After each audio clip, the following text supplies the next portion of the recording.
성경 말씀 보겠습니다. 베드로후서 3장 9절부터 14절의 말씀을 보겠습니다. 베드로후서 3장 9절부터 14절입니다. 다 같이 합독하도록 하겠습니다.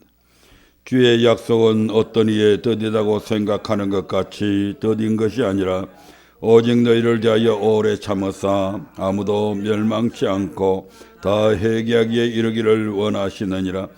그러나 주의 날이 도적같이 오리니 그날에는 하늘이 큰 소리로 떠나가고 체질이 뜨거운 불에 풀어지고 땅과 그 중에 있는 모든 일이 드러나리로다. 이 모든 것이 이렇게 풀어지리니 너희가 어떠한 사람이 되어야 마땅하뇨. 거룩한 행실과 경건함으로 하나님의 날이 임하기를 바라보고 간절히 사모하라. 그날에 하늘이 불에 타서 풀어지고 체질이 뜨거운 불에 녹아지려니와 우리는 그의 약속하신 대로 의에 거하는 바 새 하늘과 새 땅을 바라보도다.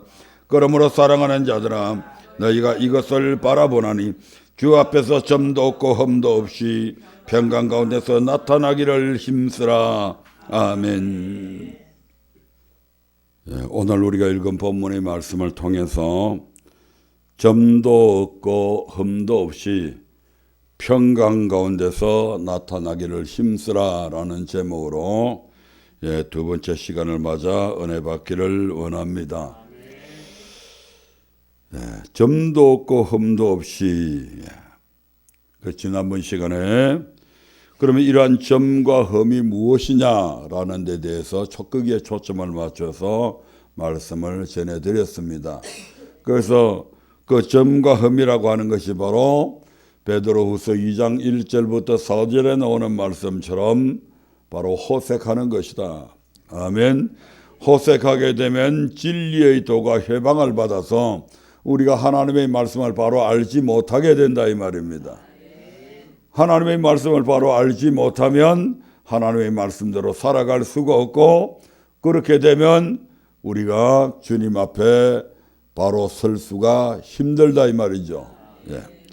또 하나 탐심하는 것. 탐심을 버려야 됩니다. 그것이 바로 저와 여러분들에게 있어서 점과 흠이다. 그래서 탐심을 가지고 목회하는 자들은 성도들을 자신의 일을 삼는다. 자신의 어떤 이익을 위한 존재로 여기며 대한다 이 말입니다. 성도 한 명이 들어오면 저 사람이 헌금을 얼마나 할 것인가 이거 계산되기에 바쁘다 이 말입니다. 입에 좋은 것을 물려주면 축복이 임할 것이라고 그러고, 입에 좋은 것을 물려주지 아니하고 그냥 가만히 있으면 저주가 임할 것이라고 이렇게까지 얘기를 한다는 겁니다. 성도들 입장에서도 마찬가지죠. 교회를 자신들의 하나의 이익의 집단으로 생각하는 그런 교인들이 오늘날 얼마나 많은지 헤아리기 어렵습니다. 대부분의 큰 교회를 다니는 그런 분들 중에 그 교회를 자신의 어떤 이익의 집단으로 생각하는 그런 이들이 참으로 많이 있습니다. 장사를 하나 해도 물건을 하나 팔아먹어도 성도들이 많이 있는 그곳에 가면 많은 사람들이 그 성도들이 자기의 고객이 되어주지 않을까 이런 마음으로 일하는 사람들도 있다 이 말입니다. 이러한 탐심은 바로 뭐다? 우상 숭배라고 얘기합니다. 우상을 숭배하면 반드시 멸망받게 되어 있습니다. 마찬가지로 이러한 탐심을 갖고 있는 자들은 그가 목회자든 성도든 구분 없이 전부 다 멸망받게 되어 있는 것입니다. 그리고 범죄한 천사들의 그 행위를 본받는 것, 그것이 바로 점과 흠이라고 하는 것을 말씀드렸습니다. 범죄한 천사들이 왜 범죄하게 되었습니까? 바로 자기의 영광을 위해서 살아갔기 때문입니다. 그래서 교만하여졌죠. 하나님과 자리를 비기려 했죠. 하나님의 영광보다는 자기가 더 영광받기를 원하셨죠. 그게 바로 마귀의 정체입니다. 근데 오늘날 교회 안에 수많은 특별히 목회자들이 교회 안에 중직을 맡고 있는 장로들 중에서 이렇게 자기의 이름을 나타내려고 하는 목회자들, 자기의 이름으로 나타내려고 하는 그러한 장로들이 얼마나 많은지 헤아리기 어렵다 이 말입니다. 그래서 교회에서 교회 기독교 관계에서 어떤 공동체가 하나 형성이 되어지면 어떻게 하든지 거기에서 총회장이 되려고 발버둥 치고 거기에서 어떤 의장이나 회장이라고 하는 그런 명칭 하나 붙여지기를 그렇게 갈망하며 살아가는 이들이 얼마나 많은지 모른다 이 말입니다. 여러분 그 국민일보 신문에 보시면 가끔 가다가 광고 나오는데 한번 바라보세요. 얼마나 많은 회장님들이 거기에 있는지 모릅니다. 총재, 부총재, 뭐 공동의장, 공동회장, 무슨 회장, 무슨 놈의 회장들이 그렇게 많은지 모르겠어요. 그리스도를 위한 것입니까? 주님의 이름을 나타내기 위한 것입니까? 아니라는 얘기죠. 자기 이름을 내고 바벨 성을 짓는 그 사람들과 무엇이 다를 거 있습니까? 하나님의 영광을 위해서, 하나님을 위해서 그러한 자리를 탐내는 것이 아니라 자기의 영광을 위해서 그것을 탐내잖아요. 그래서 교회가 세상의 우선거리가 되고 교회가 세상 사람들에게 지탄의 대상이 되어도 상관없습니다. 아랑곳 없습니다. 자기가 총회장이 되어야 되겠다는 거예요. 그래서 세상 법정에까지 나가서 모욕을 받고 주님은 개망신을 당하는데 자기는 총회장 되는 거예요. 그게 최고의 목표예요. 바로 사탄과 똑같은 것들을 추구하고 있는 이런 것들이 교회 안에 얼마나 많은지 모른다 이 말입니다. 높아지려고 하는 마음들. 주님은 분명히 너희가 높아지려고 하면 낮아지라고 말씀하고 있습니다.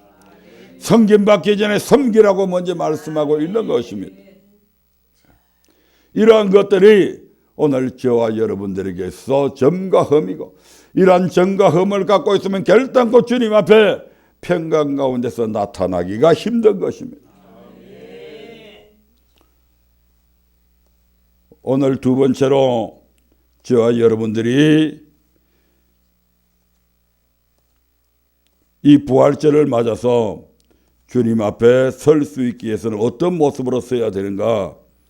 오늘 두 번째 시간 가운데서는 평강 가운데서 나타나기를 힘쓰라고 우리에게 교훈하고 있습니다.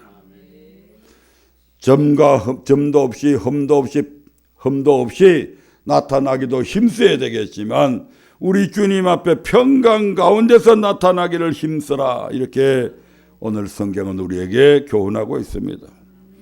오늘 본문에서 새하늘과 새 땅을 바라보는 자는 점도 없고 흠도 없어야 할 뿐만 아니라 평강 가운데서 나타나기를 힘써야 한다고 말씀합니다. 베드로후서 3장 14절의 말씀을 한번 보겠습니다. 베드로후서 3장 14절입니다. 그러므로 사랑하는 자들아 너희가 이것을 바라보나니 주 앞에서 점도 없고 흠도 없이 평강 가운데서 나타나기를 힘쓰라. 하나님의 날에 우리는 모두가 부활하여 다 주님 앞에 서게 될 것입니다. 이 하나님의 날이라고 하는 것은 주님께서 재림하시는 그 날의 말입니다. 그러나 그때 모든 사람이 평강 가운데서 담대히 나타나는 것이 아니라 그렇지 못한 사람도 있다는 것입니다. 그러면 평강 가운데서 나타나는 것은 무엇을 의미할까요? 우리가 우리 하나님 앞에 나타날 때에 두 부류의 사람으로 나타납니다. 그 한 부류는 이 여호와의 날, 주님께서 재림하시는 날, 그 부활하시는 날에 그 날이 어떤 사람에게는 크고 두려운 날이 된다고 그렇게 성경은 말씀하고 있습니다. 요엘서 2장 31절의 말씀을 한번 보겠습니다. 요엘서 2장 31절입니다. 같이 읽어봅니다. 여호와의 크고 두려운 날이 이르기 전에 해가 어두워지고 달이 핏빛같이 변하려니와. 주님께서 재림하시는 그 날이 어떤 사람에게는 두려운 날이 된다 이 말입니다. 해가 어두워지고 달이 핏빛같이 막 변해가고 그러한 가운데서 그러한 징조가 있은 후에 우리 주님께서 부활하실 때에, 주님께서 재림하실 때에, 주님께서 재림하시는 그날에 너무너무 두려워가지고, 계시록에 보면 너무너무 잘 나타나 있죠. 그 두려워하는 자들의 모습들이. 또 어떤 분들에게는 주님께서 이렇게 재림하시는 날이 크고 영화로운 날로 그들에게 임한다고 말씀합니다. 사도행전 2장 20절의 말씀을 한번 보겠습니다. 사도행전 2장 20절입니다. 같이 읽어보겠습니다. 주의 크고 영화로운 날이 이르기 전에 해가 변하여 어두워지고 달이 변하여 피가 되리라. 요엘서에 있는 말씀을 베드로 사도가 그대로 인용을 하면서 앞에 부분이 분명히 바뀌고 있습니다. 뭐라고 얘기합니까? 요엘 선지자는 주의 여호와의 크고 두려운 날이라고 표현하고 있는 반면에 지금 여기서 사도 베드로는 주의 크고 영화로운 날이 이르기 전에 이렇게 말씀합니다. 그래서 주님께서 이 땅에 재림하시는 그 날에 주님을 영화로운 날로 기쁨으로 맞이하는 그런 부류의 사람이 있는가 하면 그 날이 너무너무 두렵고 떨려서 통곡하며 슬피우는 자들도 있다 이 말입니다. 그 날이 어떤 사람에게 크고 두려운 날이 되며 어떤 이에게 크고 영화로운 날이 될까요? 요한일서 4장 16절부터 18절의 말씀을 한번 보겠습니다. 요한일서 4장 16절부터 18절의 말씀입니다. 천천히 읽어봅니다. 하나님이 우리를 사랑하시는 사랑을 우리가 알고 믿었노니 하나님은 사랑이시라. 사랑 안에 거하는 자는 하나님 안에 거하고 하나님도 그 안에 거하시느니라. 이로써 사랑이 우리에게 온전히 이룬 것은 우리로 심판날에 담대함을 가지게 하려 함이라. 사랑 안에 두려움이 없고 온전한 사랑이 두려움을 내어 쫓나니 두려움에는 형벌이 있음이라. 두려워하는 자는 사랑 안에서 온전히 이루지 못하였느니라. 아멘. 성령으로 말미암아 하나님께서 우리를 사랑하신 사랑을 우리가 알고, 여기서 안다고 하는 말씀은 체험하고 이런 뜻입니다. 알고 믿었다, 체험하고 믿었다. 체험하고 믿었노니 사랑 안에 거하는 자는 하나님 안에 거한다고 말씀합니다. 로마서 5장 5절의 말씀을 한번 볼까요? 우리가 예수 그리스도를 주로 그리스도로 고백하게 되면, 고백하기 전에 우리의 마음 가운데 성령으로 말미암아 하나님의 사랑이 부원받게 되어 있습니다. 같이 읽어봅니다. 시작. 소망이 부끄럽게 아니함은 우리에게 주신 성령으로 말미암아 하나님의 사랑이 우리 마음에 부원받음이니. 이 체험이 있고 이 체험이 있음과 동시에 우리가 믿게 되었다는 얘기죠. 아멘. 또한 사랑이 우리에게 온전히 이룬 것은, 즉 사랑을 우리에게 온전히 이루게 하는 목적은 우리로 심판날에 담대함을 가지게 하기 위함이라고 말씀합니다. 그리고 사랑이 온전히 이루어졌다고 하는 증거는 바로 우리 안에 두려움이 있나 없냐로 가늠하게 됩니다. 우리 안에 그 날의 일을 맞이했어도 두려움이 없다고 하는 것은 우리의 마음에 사랑이 온전히 이루어졌다는 뜻이고, 우리가 두려워한다면 우리의 마음속에 하나님을 사랑하는 그 사랑이 온전히 이루어지지 못했다는 증거가 되는 것이죠. 즉 온전한 사랑을 이룬 자, 계시록에서는 이것을 가리켜서 처음 사랑을 가진 자 이렇게 이야기하고 있습니다. 온전한 사랑을 이룬 자, 즉 처음 사랑을 그대로 가지고 있는 자에게는 두려움이 없다는 말입니다. 여기서 온전한 사랑을 이룬 자라는 말은 처음 사랑을 가진 자 또는 회개하여 처음 행위를 가진 자를 말합니다. 처음 사랑을 가지고 있다가 잃어버렸는데 다시 회개해가지고 처음 행위를 가진 자, 그 사람들이 온전한 사랑을 이룬 자다 이 말입니다. 그런 자에게는 두려움이 없다는 말입니다. 왜냐하면 그런 자는 나도 하나님을 사랑하지만 하나님도 나를 너무너무 사랑하심으로 오히려 다른 사람이 두려워하는 그분의 전능하심이, 그 위엄이 하나님을 사랑하는 우리에게는 도리어 굳건한 보호막이 되고 그분이 우리에게 오심이 오히려 든든한 백그라운드가 되기 때문에 그렇습니다.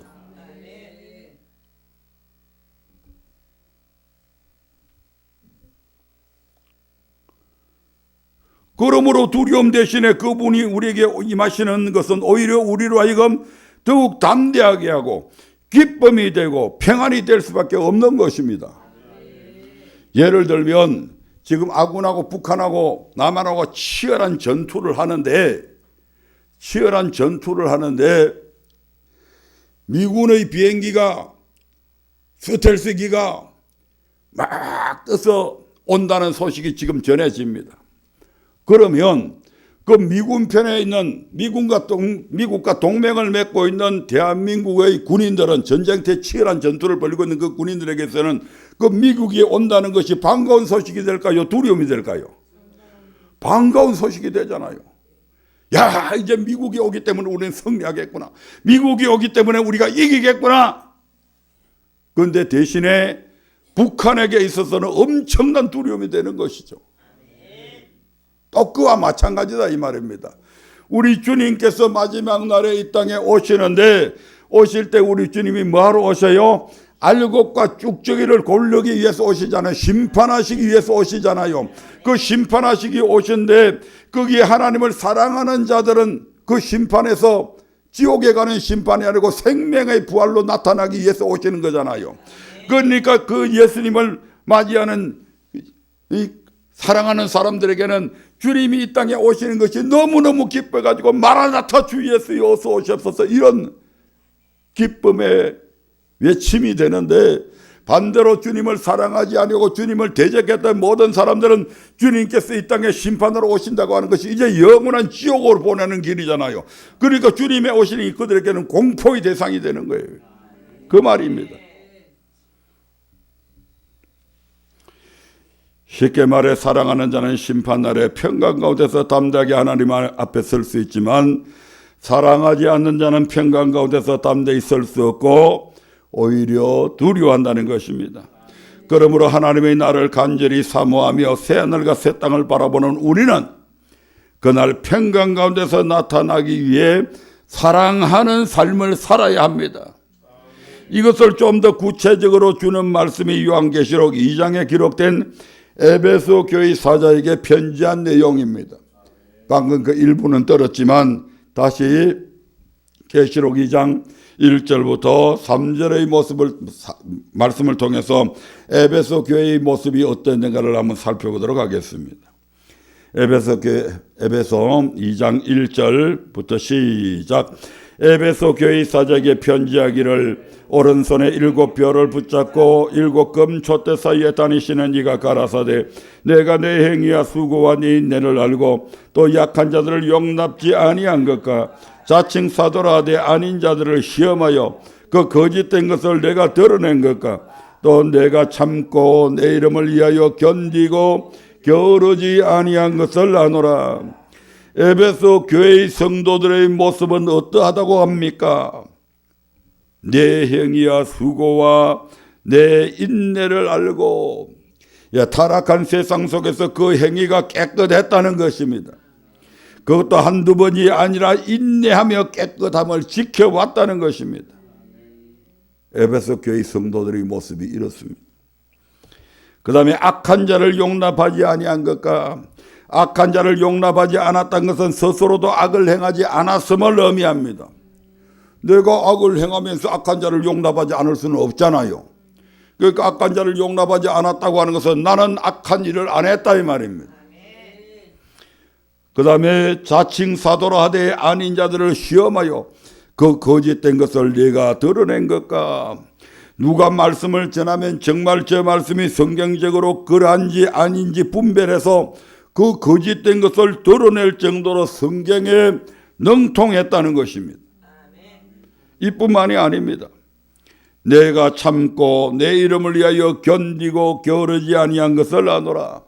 주의 이름을 위해 고난을 당할 때 참고 견디고 게으르지 아니했다는 것입니다. 고난이 온다고 해서 비끼거나 도망가지 않았다는 것입니다. 기꺼이 그 고난에 동참하며 그 고난을 참고 견디며 고난 속에서도 하나님의 일을 하는 데 있어서 충성했다 이 말입니다. 우리의 생각에 이 정도의 신앙을 가진 자라면 믿음의 장성한 분량에 이런 자라고 평가할 만하기에 충분하잖아요. 하나님께서 반드시 이런 사람과 동행하여 주실 것이라고 그렇게 믿어지잖아요. 그런데 예수님께서는 어떻게 말씀하셨을까요? 2장 4절부터 5절의 말씀을 보겠습니다. 같이 읽습니다. 그러나 너를 책망할 것이 있나니 너희 처음 사랑을 버렸느니라. 그러므로 어디서 떨어진 것을 생각하고 회개하여 처음 행위를 가지라. 만일 그리하지 아니하고 회개치 아니하면 내가 내게 임하여 내 촛대를 그 자리에서 옮기리라. 예수님은 그들의 믿음을 칭찬하기는커녕 오히려 너의 처음 사랑을 버렸노라고 책망하시며 회개하여 처음 행위를 가지지 않으면 내가 네게 임해서 내 촛대를 그 자리에서 옮기리라고 하셨습니다. 하나님의 사랑이 우리 안에 처음으로 부원받아 예수를 주로 고백할 때 우리는 하나님의 은혜로 사랑의 열매를 맺게 됩니다. 그 처음 사랑, 곧 처음 행위를 항상 가지고 있지 아니하면 우리에게 임하셔서 우리의 촛대를 옮겨버리시겠다고 지금 말씀을 하고 있는 것입니다. 그러면 여기서 촛대는 무엇을 의미할까요? 계시록 1장 20절의 말씀을 한번 보겠습니다. 내 본 것은 내 오른손에 7별의 비밀과 7금 촛대라. 7별은 7교회의 사자요 7 촛대는 7 교회니라. 아멘. 이처럼 촛대는 교회를 의미합니다. 그러므로 촛대를 옮긴다는 말은 교회를 옮기시겠다고 하는 뜻인데 교회를 다른 곳으로 이전한다는 이런 옮기는 것이 아니고요. 그러면 교회를 옮긴다고 하는 뜻이 그럼 도대체 무슨 말이냐? 계시록 1장 13절의 말씀을 한번 보겠습니다. 계시록 1장 13절입니다. 시작. 촛대 사이에 인자 같은 이가 발에 끌리는 옷을 입고 가슴에 금띠를 띠고 2장 1절도 봅니다. 에베소 교회 사자에게 편지하기를 오른손에 7별을 붙잡고 7금 촛대 사이에 다니시는 이가 가라사대. 촛대 사이에 인자 같으니 즉 7금 촛대 사이에 다니시는 예수 그리스도를 말하죠. 7금 촛대 사이에 다니시면서 교회의 어려움을 돌아보고 낭망한 자들을 위로해 주시고 또 공공에 처한 자들의 기도에 귀 기울여 주시는 우리 주님께서 교회 사이에 다니시는데 교회를 옮기신다는 말은 바로 주님께서 예수님께서 지금 교회를 떠나버리시겠다고 하는 말씀이 바로 교회를 옮기겠다고 하는 말씀입니다. 주님께서 교회를 떠나버리시겠대요. 주님이 없는 교회가 교회입니까? 아무리 도덕적으로 인격적으로 깨끗하고 악한 자를 용납하지 아니하고 성경에 능통하며 그리스도를 위하여 오래 참고 게으르지 아니하였다 할지라도 처음 사랑을 버리면 즉 사랑의 행위를 가지지 아니하면 주님께서 지금 떠나버리시겠다고 말씀하고 있잖아요. 그러면 주님께서 떠나시겠다고 한 때는 지금 이 때가 언제냐 이 말입니다. 우리 모두가 아시다시피 계시록은 장차 예수 그리스도께서 구름을 타고 오시는 때에 관한 기록입니다. 그러므로 주님께서 떠나시겠다고 하신 때는 예수 그리스도께서 재림하시기 전 환난의 때를 말합니다. 그 환난은 전무후무한 환난입니다. 과거 전 인류의 역사상에 그런 환난도 없었고 앞으로 이후로는 있겠구나. 7 대접의 환난이. 그런데 우리하고는 상관이 없는 거죠. 그 환난은 우리의 힘으로 결코 이길 수 없으며 주님께서 붙잡아 주셔야지만이 이길 수 있는 환난입니다. 그러므로 그때에 예수님께서 우리를 떠나신다는 것은 그날 환난을 이기지 못하고 주님 앞에 설 수 없음을 의미하는 것입니다. 그러므로 새하늘과 새 땅을 바라며 하나님의 날에 부활의 영광에 참여하기를 간절히 사모하십니까? 그렇다고 한다면 그날의 평강 가운데서 나타날 수 있도록 사랑하는 삶을 살아가시기를 주님의 이름으로 부탁을 드립니다. 그러면 우리가 어떻게 할 때 사랑하는 삶을 살 수 있는지 요한복음 15장의 말씀을 통해 살펴보겠습니다. 내가 이제부터는 사랑하는 삶을 살아야 되겠다. 미워 죽겠던 남편을 이제부터는 사랑해야 되겠다. 그렇게 마음만 먹으면 막 사랑이 막 솟아나옵니까? 아니잖아요. 마음 먹는다고 내가 저 사람 미워하는 저 사람을 이제부터는 사랑해야 되겠다. 그런다고 사랑에 집니까 그게? 안 돼. 주님을 사랑하는 것도 마찬가지라는 얘기죠. 요한복음 15장 4절부터 5절의 말씀을 봅니다. 어떻게 할 때 사랑하는 삶을 살 수 있는지 같이 읽어봅니다. 내 안에 거하라 나도 너희 안에 거하리라. 가지가 포도나무에 붙어있지 아니하면 절로 가시를 맺을 수 없음 같이 너희도 내 안에 있지 아니하면 그러하리라. 나는 포도나무여 너희는 가지니 제가 내 안에 내가 저 안에 있으면 이 사람은 과실을 많이 맺나니 나를 떠나서는 너희가 아무것도 할 수 없음이라. 예수님은 포도나무에 우리는 가지라고 말씀하고 있습니다. 그러므로 가지가 포도나무에 붙어있지 않으면 절로 가시를 맺을 수 없음 같이 우리도 예수님께 붙어있지 아니하면 가시를 맺을 수 없다고 말씀합니다. 가지가 내가 이제는 포도나무 필요 없이 가지가 포도나무에서 잘려나가지고 이제부터 내가 사랑하는 삶을 살 거야. 불가능한 얘기죠. 아멘. 가지가 포도나무에 붙어 있으면 어떻게 해요? 저절로 가시를 맺는다. 붙어 있기만 하면 저절로 가시를 맺는다. 그러니까 붙어 있는 게 가장 중요한 것이죠. 가지가 내가 맺어야 되겠다 막 힘쓰고 애 안 써도 잘 붙어만 있으면 뭐가 된다고요? 저절로 가시를 맺는 거예요. 왜? 끊임없이 그 원둥치에서 계속해서 영양분을 공급해 주기 때문에 안 맺을래야 안 맺을 수 없다 이 말입니다. 그리고 여기서 말씀하시는 과실은 우리가 요한복음 15장 16절 17절 전체를 읽어보면 바로 사랑의 열매임을 알 수 있습니다. 즉 사랑의 열매를 맺기 위해서는 그리스도께 붙어 있어야 합니다. 다시 말해 그리스도 안에 있어야 한다는 것입니다. 그러면 그리스도 안에 있는 것은 무엇을 의미할까요? 15장 7절의 말씀을 봅니다. 15장 7절입니다. 자, 읽겠습니다. 시작. 너희가 내 안에 거하고 내 말이 너희 안에 거하면 무엇이든지 원하는 대로 구하라. 그리하면 이루리라. 5절에서는 내가 저 안에 있으면 이라는 말이 7절에서는 내 말이 너희 안에 거하면 이라는 말로 표현되어져 있습니다. 따라서 너희가 내 안에 거하고 내 말이 너희 안에 거하면 이라고 하는 말씀은 우리가 하나님의 말씀 안에 거하고 하나님의 말씀이 우리 안에 거하면 이라는 뜻입니다. 이것이 바로 그리스도 안에 있는 것을 얘기합니다. 한마디로 가지가 포도나무에 붙어 있으면 과실을 많이 맺는 것처럼 우리도 하나님의 말씀에 순종하면 순종하는 것이 붙어 있는 것이죠. 순종하면 사랑의 열매는 저절로 많이 맺게 되어져 있다 이 말입니다.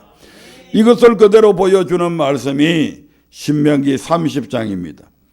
2절과 6절을 연결하여 보겠습니다. 2절과 6절 시작.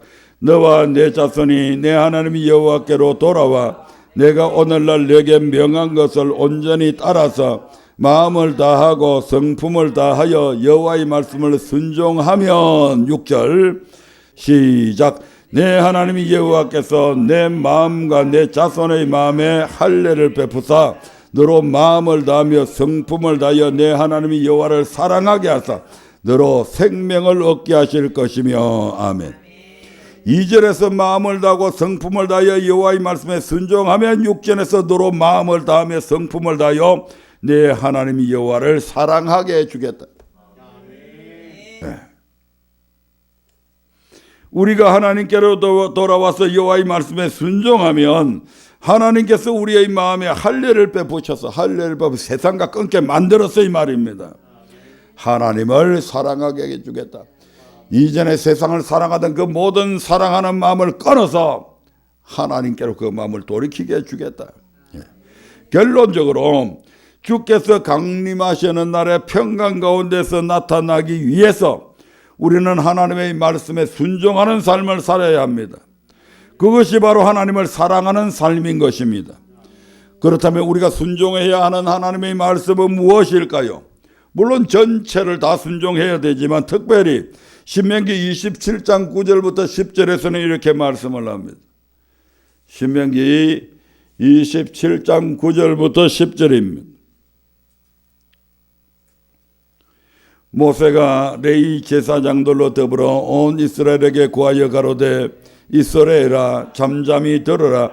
오늘날 네가 내 하나님 여호와의 백성이 되었으니 그런즉 내 하나님 여호와의 말씀을 복종하여 내가 오늘날 네게 명하는 그 명령과 규례를 행할지니라. 네 하나님 여호와의 백성이 되었으니 저와 여러분이 믿음으로 하나님의 백성이 되었으니 그런즉 이제부터는 하나님의 말씀을 복종하여 그 명하신 명령과 규례를 지켜야 한다고 말씀하고 있습니다. 그러므로 하나님의 백성이 지켜야 할 하나님의 말씀은 그 명령과 규례입니다. 그러면 그 명령과 규례가 무엇일까요? 우리가 출애굽기 20장부터 레위기 27장까지가 하나님께서 모세로 명하신 규례와 법도와 율법이라고 그렇게 말씀을 합니다. 그 내용을 구분하면 출애굽기 20장에서는 십계명을 말씀하시죠. 출애굽기 21장부터 23절까지는 율례를 얘기합니다. 사람이 살아가는 데 있어서 지켜야 될 도리들 이 말입니다. 그 다음에 레위기에 보면 1장부터 7장에 나오는 번제, 소제, 속제제, 속건제, 화목제, 하나님 앞에 예배 드리는데 필요한 예배 드림에 있어서 지켜야 될 하나님의 말씀들입니다. 물론 시내산에서 모세로 명하신 규례와 법도 곧 율법은 신약에 와서 변화가 일어난 부분들도 있습니다. 하지만 십계명을 비롯하여 하나님의 백성이 사회에서 지켜야 할 각종 명령, 율례와 예배에 관계된 하나님의 명령을 지켜 순종할 때 우리는 하나님으로부터 사랑의 힘을 계속해서 공급받게 되고 그 은혜로 말미암아 많은 사랑의 열매를 맺게 될 것입니다. 말씀을 맺으려 합니다. 하나님은 아무도 멸망치 않고 다 회개하기에 이르기를 원하십니다. 그러나 주의 강림하심은 기롱하는 자들의 말처럼 없는 것이 아니라 반드시 도적같이 우리에게 임하게 될 것입니다. 그러므로 새하늘과 새 땅을 바라보며 하나님의 날을 사모하는 우리는 마땅히 주 앞에서 점도 없고 흠도 없이 평강 가운데서 나타나기를 힘써야 합니다. 오늘 말씀을 통해 이 모든 것은 우리에게 결코 어려운 것이 아님을 알 수가 있습니다. 세상을 떠나 교회 중심으로 살아가면 우리는 충분히 주 앞에서 점도 없고 흠도 없이 설 수 있습니다. 또한 하나님의 말씀에 순종하기 위해 힘쓸 때 사랑의 열매를 계속해서 맺을 수 있으며 마지막 날에 평강 가운데서 담대히 나타날 수 있습니다. 네. 순종을 하면 순종할 수 있는 힘이 계속 증가됩니다. 운동도 그렇잖아요. 우리가 다리 운동을 계속하면 피곤할 것 같지만 그걸 통해서 점점 다리 근육이 좋아지잖아요. 팔을 계속해서 사용하면 그게 피곤할 것 같지만 그 팔에 근력이 붙어서 더 강한 힘을 갖는 팔이 되잖아요. 순종도 마찬가지입니다. 우리가 하나님 앞에 순종할수록 순종할 수 있는 힘이 계속 더 공급이 되어지는 거예요. 누구로부터? 하나님으로부터. 우리 하나님이 공급해 주신다고 그러잖아요. 반대로 우리가 순종하지 않으면 않을수록 점점 더 순종할 수 있는 힘을 잃어가게 되는 것입니다. 우리의 육체를 봐도 마찬가지잖아요. 그러므로 오늘 이 말씀이 우리 모두에게 잘 박힌 못이 되어서 세상을 떠나 교회 중심으로 살고 말씀에 순종하는 삶을 사시기를 다시 한 번 더 부탁을 드리겠습니다. 그래야 주님 오시는 그날에 우리 모든 성도들이 주 앞에 점도 없고 흠도 없이 평강 가운데 나타나시기를 주님의 이름으로 축복합니다.